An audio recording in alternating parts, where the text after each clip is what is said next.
ప్రభువైన యేసుక్రీస్తు నామమున కూడొచ్చిన మీ అందరికీ నా యొక్క వందనాలు.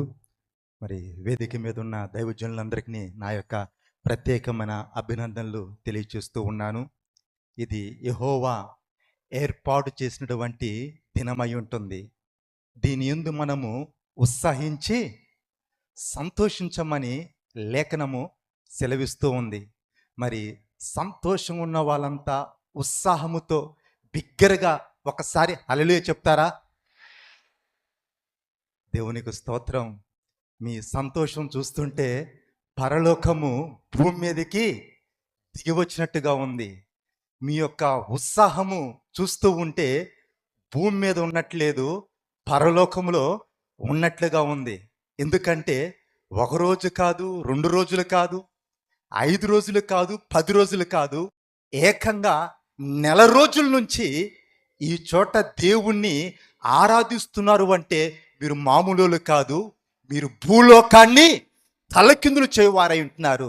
చరిత్రను సృజించువారై ఉంటున్నారు. దేవుని యొక్క శక్తిని భూమి మీదకి దించేవారై ఉంటున్నారు. భూలోకాన్ని పరలోకముగా మార్చే క్రీస్తు యొక్క సైనికులై ఉంటున్నారు. మరి దైవజనుడికి దేవుడిచ్చిన ఆ యొక్క చక్కని ఆలోచన బట్టి, మీకిచ్చిన ఈ యొక్క ఆసక్తిని బట్టి ఒక్కసారి చప్పట్లు కొడుతూ దేవుణ్ణి మహిమపరుద్దాం, దేవుణ్ణి ఘనపరుద్దాం. దేవునికి స్తోత్రం. దేవుని యొక్క మహా కృపను బట్టి మరి 28 సంవత్సరములు జయకరముగా పూర్తి చేసుకొని మరి విజయోత్సవముతోటి మరొక నూతన సంవత్సరములోనికి అడుగు పెట్టడానికి దేవుడు కృప చూపుతూ ఉన్నాడు. మరొక నూతన దయాకిరీటమును ఈ సంఘానికి, సేవకి దేవుడు బహుమానముగా అనుగ్రహిస్తూ ఉన్నాడు. మరి ప్రతి 7 సంవత్సరములకు 7 అనే సంఖ్య పరిపూర్ణతకి గుర్తయి ఉంటుంది, విశ్రాంతికి గుర్తయి ఉంటుంది. మరి ప్రతి 7 సంవత్సరాల్లో ఒకసారి ఒక గొప్ప మలుపుని, ఒక గొప్ప ఆశీర్వాదాన్ని సంఘానికి, సేవక దేవుడు అనుగ్రహిస్తూ ఉంటాడు. ఇది ఎంతో మంది అనుభవంతోటి చెప్పినటువంటి మాట అయి ఉంటుంది. నా యొక్క వ్యక్తిగతంగా నేను చూచిన కార్యమై ఉంటుంది. మరి మిర్యాలగూడలో పరిచర్య సంఘము ఆరంభించబడి 21 సంవత్సరములు పూర్తయినాయి. మొదటి 7 సంవత్సరాల్లో సంఘమును సమకూర్చాడు దేవుడు. ఆ చోట మొదటి 7 సంవత్సరాల్లో ఆ చోట సంఘాన్ని సమకూర్చాడు. మరలా 7 సంవత్సరాల్లో ఆ సంఘాన్ని బలపరిచాడు. సమకూర్చటము వేరు, సమకూర్చబడ్డ ఆ సంఘమును బలపరచటము వేరు. మొదటి 7 సంవత్సరములో సంఘము ఆరంభించబడింది. మరల 7 సంవత్సరంలో ఆరంభించబడ్డ ఆ సంఘాన్ని దేవుడు బలపరిచాడు. మరలా 7 సంవత్సరాల్లో బలపరచబడ్డ ఆ సంఘాన్ని దేవుడు స్థిరపరిచాడు. ఆ సంఘాన్ని దేవుడు నిర్మించాడు. ఇప్పుడు 7 సంవత్సరాల్లో ఆ సంఘాన్ని దేవుడు నలుదిశలా విస్తరింపచేస్తూ ఉన్నాడు. నలుదిక్కుల నుండి, చాలా దూర ప్రాంతము నుండి దేవుని యొక్క మహిమను చూడటానికి ప్రజలు ఆ స్థలానికి వస్తూ ఉన్నారు. ఆ చోట వచ్చిన వారు ఇస్తున్న సాక్ష్యం ఏంటి అంటే, ఇక్కడ మట్టిలో స్వస్థత ఉంది, ఇక్కడ అడిగి పెడితే దేవుడు కార్యములు చేస్తూ ఉన్నాడని చెప్పి వచ్చిన వాళ్ళు సాక్ష్యం ఇస్తూ ఉన్నారు. మరి ఈ యొక్క పరిచర్య ఎన్ని ఏళ్ళు పూర్తని అంటే 4 ఏళ్ళు, 7 28 సంవత్సరాలు, 28 సంవత్సరములు పూర్తయినాయి. మరొక మలుపులోనికి దేవుడు తీసుకొచ్చాడు. ఇప్పుడు ఈ యొక్క సంఘానికి దేవుడు ఇస్తున్నటువంటి ఆ ఆశీర్వాదం ఏంటంటే, ఇంతవరకు ఆయన కార్యములు చూచారు, ఇక మీదట ఆయన మహిమను చూడబోతూ ఉన్నారు. ప్రభా, ఈ సంఘము కొరకు నీ యొక్క వాక్కు అనుగ్రహించాయా అని ప్రార్థించినప్పుడు దేవుడిచ్చిన వాక్కు ఒకసారి చూసుకుందాం. ఇర్మియా గ్రంథము యిర్మీయా గ్రంథము 29వ అధ్యాయము 11వ వచనము. యిర్మీయా గ్రంథము 29వ అధ్యాయము 11వ వచనం. ఎవరైనా ఒకరు చదవచ్చు.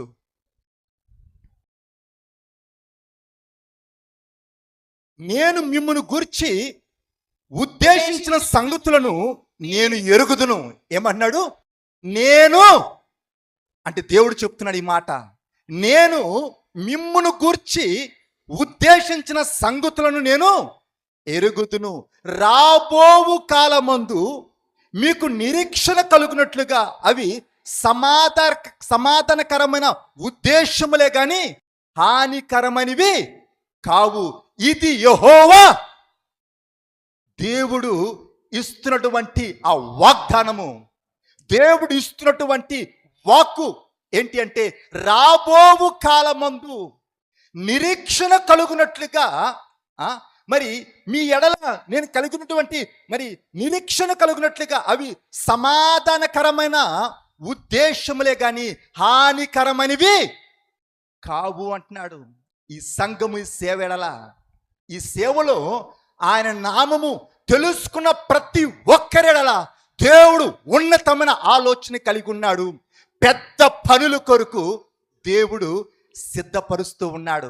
ఇప్పటి వరకు ఈ సంఘము ఆయన కార్యాలు చూస్తే ఇక మీదట ఆయన మహిమను చూడబోతూ ఉంది.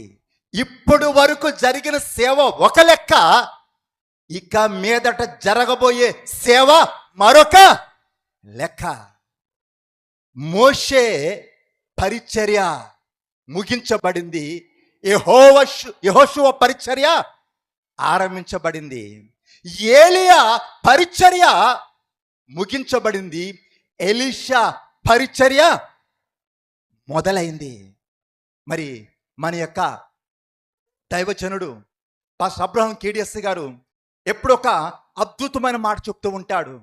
ఒక చేత్తో దేవుని యొక్క పాదం పట్టుకొని మరొక చేత్తో ఒక వ్యక్తిని దీవించవచ్చు, ఒక కుటుంబాన్ని దీవించవచ్చు, దేశాన్ని దీవించవచ్చు. ఆయన శక్తికి మితి లేదు. ఆయన శక్తి ఇప్పటి వరకు ఏ వ్యక్తి చూడలేదు. నమ్మిన వారి కొరకు దేవుడు ఏది ఏమైనా చెయ్యగల సమర్థుడు అని చెప్తూ ఉంటాడు. మరి సత్యమన్నా దేవుణ్ణి ప్రేమించి సేవకుని మాటకి లోబడి అబ్రహాము విశ్వాసులకి తండ్రి ఉట్టిగానే కాలే, దేవునికి స్నేహితుడు ఊరకనే కాలేదు. మరి అబ్రహాము నిరీక్షణకు ఆధారము లేనప్పుడు అతడు దేవుణ్ణి నమ్మాడు. దేవుడు అది అతని నీతిగా ఎంచాడు. మరి అబ్రహాము తన యొక్క స్వజనులను, తన యొక్క స్వదేశాన్ని, తన యొక్క కుటుంబాన్ని, సమస్తాన్ని విడిచి ఏ విధంగా అయితే వచ్చాడో, మరి అదే విధంగా దైవజనుడు సత్యమన్న దేవుణ్ణి ప్రేమించి సేవకుని మాటకి విధేయత చూపి ఒంటరిగా ఈ ప్రాంతానికి వస్తే శూన్యములో సమస్తమును సృజించినట్లుగా ఈరోజు ఈ గొప్ప అద్భుతమైన పరిచర్యని, దేవదూతలు చేయలేనటువంటి ఈ యొక్క దివ్యమైన, ఈ ఘనమైన, ఈ యొక్క ఉన్నతమైన పరిచర్యని దైవజనుడు దేవుడు అనుగ్రహించాడు.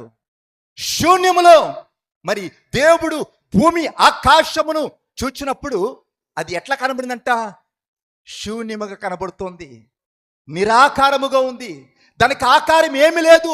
మరి ఈ శూన్యములో దేవుడు ఈ యొక్క అద్భుతమైన సృష్టిని సృజించినట్లుగా దేవుని నమ్మి విశ్వాసముతో ఒంటరిగా ఈ ప్రాంతానికి వస్తే దైవజనుని నమ్మి దేవుడు ఈ యొక్క పట్టణాన్ని, ఈ ప్రాంతాన్ని, ఇంత గొప్ప పరిచర్ని దేవుడు బహుమానముగా అనుగ్రహించాడు.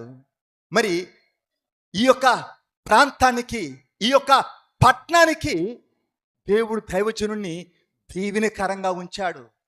ఈ ప్రాంతానికి, పట్టణానికే కాదు, హౌస్ ఆఫ్ ప్రేయర్ చర్చికే దేవుడు బహు ఆశీర్వాదకరంగా, బహు మేలుకరంగా దైవజను యొక్క కుటుంబాన్ని దేవుడు నిలబెట్టాడు. మరి పాస్టర్ అబ్రహాం కేడిఎస్ గారు మహిమలో చేర్చబడిన తర్వాత మరి విన్న వార్తలు, ఎదురైన పరిస్థితులు ఏ విధంగా ఉన్నాయంటే, ఈ హౌస్ ఆఫ్ ప్రేయర్ చర్చి కనుమరుగైపోతుంది, రాను రాను కనబడకుండా పోతూ ఉందని మాట్లాడటం మొదలైంది. మరి దైవజనుడు లేడు, చనిపోయాడు అన్న బాధ కంటే కూడా మరి ఈ యొక్క త్యాగముతో, ఈ యొక్క విశ్వాసముతో మొదలైన ఈ పరిచర్య అయ్యో ఏమైపోతుంది అన్న భయము ప్రజల్లో మొదలైంది. కానీ దేవుడు నమ్మదగిన వాడై ఉంటున్నాడు. భూమి ఆకాశములు గతించిన ఆయన మాట గతించదు. ఆయన వాగ్దానము చేసి వాగ్దానము నెరవేర్చగల సమర్థుడై ఉంటున్నాడు. ఇశ్రాయేలులకి ఆధారమైన వాడు నరుడు కాదు, దేవుడై ఉంటున్నాడు. ఈ పరిచర్యకి ఆధారము మనిషి కాదు, దేవుడు అని మరొకసారి దేవుడు రుజువుపరుచుకున్నాడు. ఈ భూమిని దేవుడు శూన్యములో వేలాడదీశాడు. అంటే భూమికి ఆధారం ఏమీ లేదు, ఉట్టి గాల్లో నిలబడింది. ఈ పరిచర్యకి ఆధారము దేవుని యొక్క వాక్ అయి ఉంది. ఎందుకు?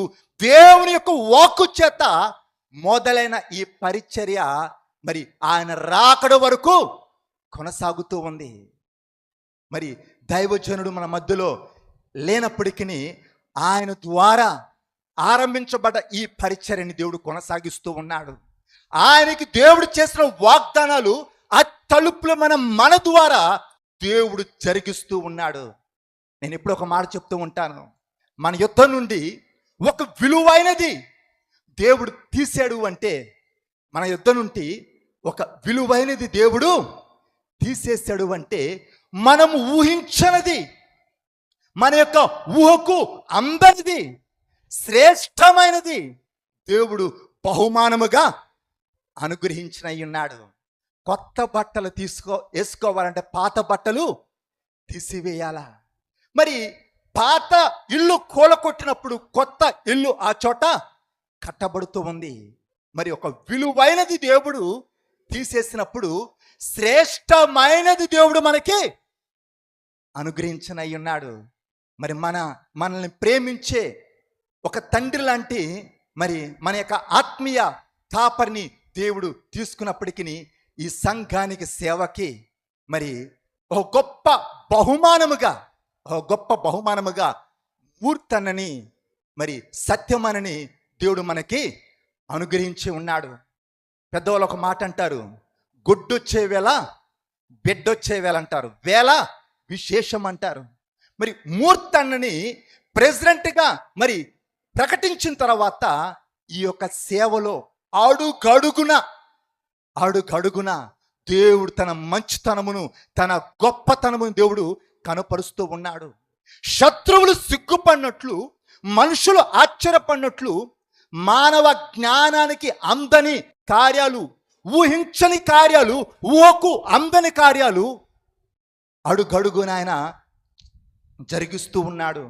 ఒకప్పుడు పరిస్థితి ఏంటి?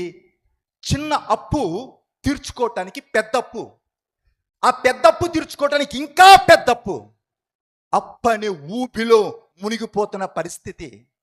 నేను అంటాను, బైబిల్లో, నేను అనే మాట కాదు, బైబిల్లో ఉన్న మాట, అప్పు చేయువాడంట అప్పిచ్చువానికి దాసుడంట.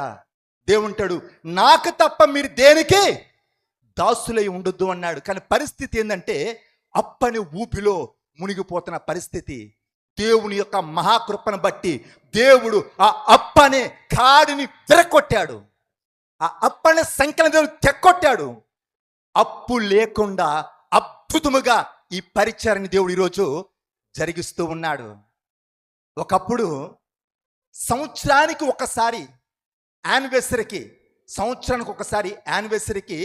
సంఘం అంతటికి భోజనాలు పెట్టాలంటే 1కి 10 సార్లు ఆలోచించాల్సిన పరిస్థితి. దూర ప్రాంతము నుంచి వచ్చిన వాళ్ళకి భోజనం పెట్టి దగ్గరున్న వాళ్ళని ఖాళీ కడుపుతో పంపే పరిస్థితి. దేవుడు ఎంత దయ చూపాడు అంటే, ఇప్పుడు భోజనం అంటే ఎంత సింపుల్ అయిపోయిందంటే, రాత్రి కొద్ది మంది ఎలా మీద లెక్క పెట్టొచ్చు. ఒక ఇద్దరు ముగ్గురు లేదా ఒక నలుగురు ఐదుగురు కూర్చొని రేపు ఏమంటావు భోజనం పెడదామా, సరే. రాత్రి మాట్లాడుకొని సంఘం అంతటికి భోజనాలు ఏర్పాటు చేస్తూ ఉన్నారు. ఒకప్పుడు అక్కడ సేవ ఆ యొక్క హౌస్ ఆఫ్ ప్రేయర్ చర్చి ఎక్కడైతే మొదలైంది అక్కడ భయంకరమైన విరోధం, భయంకరమైన శత్రుత్వం. ఇంతోడు కలిస్తే అంతోడు కలిస్తే ప్రతి ఒక్కడు మన మీదకి ఒంటి కాళ్ళ మీద లేచేవాళ్ళు. ఆ యొక్క అంబర్పేట పోలీస్ స్టేషన్లో ఒకవేళ ఫైలు ఓపెన్ చేస్తే ఎక్కువ కంప్లైంట్లు ఎవరు ఇచ్చినవి ఉంటాయి అంటే మనం ఇచ్చినవి ఉంటాయి. మన చర్చి నుంచి ఇచ్చిన కంప్లైంట్లు ఎక్కువ ఉంటాయి ఆ యొక్క స్టేషన్లో. అంత విరోధం, అంత శత్రుత్వం. దేవుని దయ, శత్రు శేషము లేకుండా వేలతో సహా దేవుడు పీకి పడేశాడు. శత్రులు దేవుడు భయాన్ని పుట్టించాడు. బైబిల్ ఒకని ప్రవర్తన యెహోవాకు ప్రీతికరమగునప్పుడు వాని శత్రువును సహా దేవుడు ఏం చేస్తాడంట, మిత్రులుగా మారుస్తామన్నాడు. అక్షరాలుగా అది ఆ చోట జరిగింది. ఏమన్నారు, మనమంతా అన్నదమ్ముల్లా కలిసి ఉందాం, మీ ఫంక్షన్లకి మేము వస్తాము, మా ఫంక్షన్లకు మీరు రండి. ఆల్రెడీ వాళ్ళ ఫంక్షన్కి పిలిస్తే మేము వెళ్ళాం. మనం ఆ చోట మరి ఆ యొక్క మరి ఏదైనా ఫంక్షన్ పెట్టినప్పుడు వాళ్ళంతా వస్తూ ఉన్నారు. అంతేకాదు, గతంలో మనతో పోట్లాడిన వాళ్ళు ఇప్పుడు దేవుణ్ణి తెలుసుకుంటూ ఉన్నారు, మందిరానికి వస్తూ ఉన్నారు. వాళ్ళు అంటున్నారు, ఇప్పుడు మీరు ఇక్కడ చర్చి కట్టండి, గతంలో చర్చి వద్దు, ఈ చోట సేవ జరగడానికి వీలు లేదు, ఎట్లా చేస్తామో చూస్తామని ప్రకల్పాలు పలికిన వాళ్ళు ఇప్పుడు ఏమంటున్నారు, మీరు చర్చి కట్టండి, వెనకాల మేము సపోర్ట్ చేస్తాం, మీరు పని మొదలు పెట్టండి, వెనకాల మేము నిలబడతాం, ఎవడొస్తాడో ఒకప్పుడు ఎట్లా కడతాం చూస్తాం అన్న వాళ్ళు ఇప్పుడు ఏమంటున్నారు, మీరు కట్టండి, ఎవడొస్తాడో మేము చూస్తాం. శత్రు యొక్క శేషాన్ని దేవుడు తుడిచివేస్తూ ఉన్నాడు. మరి బట్లూరు, ఇక్కడ సత్యనపల్లి దగ్గర బట్లూరు అనే ఒక చిన్న గ్రామంలో ఒక్క మగోడుతో మొదలైన ఆ యొక్క మీటింగ్, ఆయనకు ఒక్క మొగడిని ప్రీతిచ్చారు, ఒకళ్ళు ఉంటే లేచి నిలబడవచ్చు. మరి ఆ ఒక్క మొగడుతో మొదలైన ఆ మీటింగ్ దేవుడు రాష్ట్రాలు, ఆ జిల్లాలు దాటి, రాష్ట్రాలు దాటి దేశమంతా విస్తరింప చేస్తూ ఉన్నాడు. ఎక్కడ బొంబాయి, ఎక్కడ గోవా, ఎక్కడ ఈ మధ్య రీసెంట్గా కన్యాకుమారి, రేపు కాశ్మీర్ నుంచి కూడా ఆల్రెడీ మన మధ్యకి వస్తూ ఉన్నారు. చూడు, ఉప్పు చల్లట్లుగా ఒక చిన్న మారుమూల గ్రామములో మొదలైన ఆ మీటింగు, ఒక్క మగాడితో మొదలైన మీటింగు జిల్లాలు దాటి, రాష్ట్రాలు దాటి దేశమంతా విస్తరింప చేస్తూ ఉన్నాడు. మరి ఈ సంవత్సరం వరుసగా మందిర ప్రతిష్టతలు జనవరి 26 తారీఖు మిర్యాలగూడలో ఆ చోట మందిర ప్రతిష్ట మొదలైందంటే మరి నిత్య కళ్యాణము పచ్చ తోరణం అన్నట్టుగా ప్రతి నెల, ఈ నెల ఏ ప్రోగ్రాం లేదు కదా, ఈ నెల ఖాళీగా ఉన్నాం కదా అనుకోకుండా వరుసగా మందిర ప్రతిష్టతలు జరపటానికి దేవుడు మరి మిర్యాలగూడ మొదలుకో అనేక స్థలాల్లో మందిర ప్రతిష్టతలు జరపటానికి దేవుడు కృప చూపుతూ ఉన్నాడు. అంతేకాదు, దైవజనుని యొక్క దర్శనము, దైవజనుని యొక్క హృదయ వాంఛ, పాస్టర్ అబ్రహాం కేడిఎస్ గారి యొక్క హృదయ వాంఛ ఏంటంటే, ఎక్కడైతే సేవ మొదలైందో, ఏ స్థలంలో అయితే సేవ ఆరంభించబడిందో ఆ స్థలములో ఆయన మహిమార్థము ఒక పెద్ద మందిరం కట్టాలని ఆయన యొక్క హృదయ వాంఛ ఉంటుంది, చిరకాల కోరిక అయి ఉంటుంది, మానని ప్రార్థన అయి ఉంటుంది. అదేదో తెలియదు కానీ ఆయన ఉన్నప్పుడు ఆ స్థలాన్ని కొనటానికి శతవిధాలుగా ప్రయత్నం చేశాడు. ప్రయత్నం చేయలేదని కాదు, పలుమార్లు అనేక రీతులుగా ప్రయత్నం చేశాం, కానీ ఎప్పుడు కూడా ఆ యొక్క పని ముందుకి వెళ్ళలేదు, ఆ పని ఆగిపోయింది. కానీ దేవుని యొక్క మహాకృప, ఆయన సన్నిధిలో కార్చిన కన్నీరు, చేసిన ప్రార్థన అది ఎప్పటికీ వృధా కాదు. ఆయన ప్రయాసం మరుచుటకు అన్యాయస్తుడైన దేవుడు కాదు. మరి ఆ స్థలములో మందిరం కట్టబడాలని దైవజనుడు ఎంతగానో ప్రార్థించాడు. అప్పుడది చూడలేకపోయాడు. కానీ దేవుని యొక్క మహాకృపను బట్టి, మీ అందరి యొక్క ప్రార్థనను బట్టి ఆ స్థలము కొనటానికి పనులు ఆరంభమైనవి.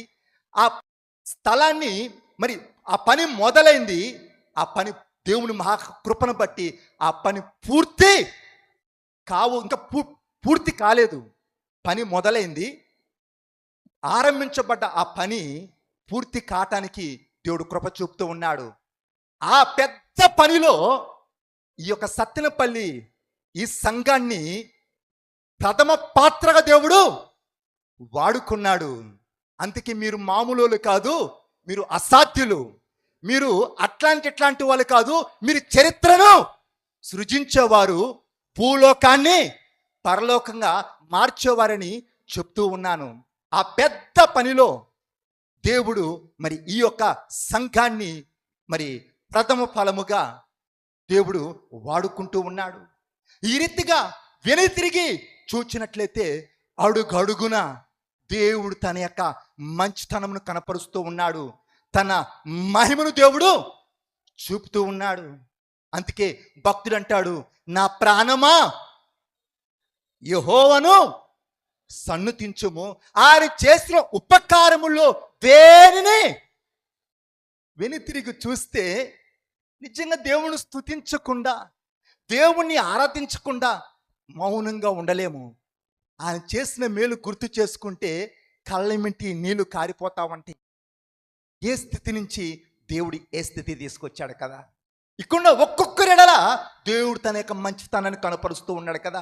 ఒకవేళ నువ్వు అంటావేమో ఏమని, నా జీవితంలో దేవుడు ఏ మేలు చేయలేదయ్యా, మిమ్మల్ని దేవుడు బాగానే దీవించాడయ్యా, నన్ను ఎట్నే ఉంచాడు అంటావేమో. నీ ముక్కు దగ్గర ఏలు పెట్టుకుని చూడు.